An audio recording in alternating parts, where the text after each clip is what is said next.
Following a big road win by the Boston Celtics in Game 1 of the NBA Finals, the Golden State Warriors will look to even it up with a win in Game 2. So, time for a Game 2 preview.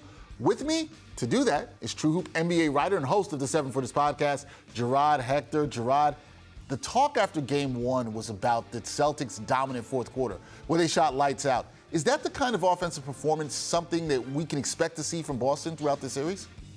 Well, I don't know that you're going to have 15 of 21 from three, right? From Al Horford, Derek White, and Marcus Smart.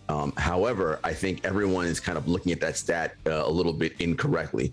Golden State and Boston have averaged the same amount of made threes all postseason long. Golden State shoots it at about a percentage point higher because they take about one less per game. But they're pretty much even on threes, and you saw that in Game 1 because the Warriors made 18 threes and lost, right? So I don't know that you're going to see 15 to 21 from those guys, but I think you'll see a much more even distribution across three-point percentages from both teams as you saw in Game 1. I think what is interesting to note is the Celtics' offensive movement and how they play.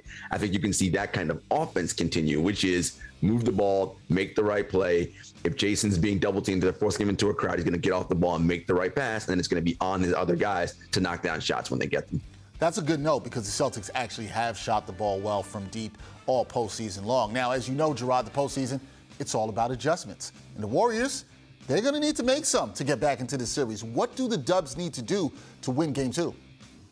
First thing they need to do is not allow guys like White and Smart and Horford to start the game comfortable, right? Give them wide open threes and let them get their rhythm and confidence. Don't close out to them hot on fire like a Steph Curry, but don't let them shoot wide open practice threes. These are NBA players after all. The second piece is going to be how do they figure out a way to get Jordan Poole going, right? Because he's a big offensive key for them, though he's a liability defensively. And how can they maintain control of the offensive boards? Are they going to stay big and play more Dre and Kevon Looney together while the Celtics go small? That's an area I think Steve Kerr can look at. And of course, everyone talked about it. And Steph mentioned it in only the way that Steph can. Should he play more minutes, 40 plus going forward? And that's something that I think Steve Kerr may want to look at. Something he might want to look at there. Okay, quick prediction. Is this series even after tonight's game, or will the C's head back to Boston up 2-0? It is hard to pick against the Golden State Warriors 2 games in a row, but you know what?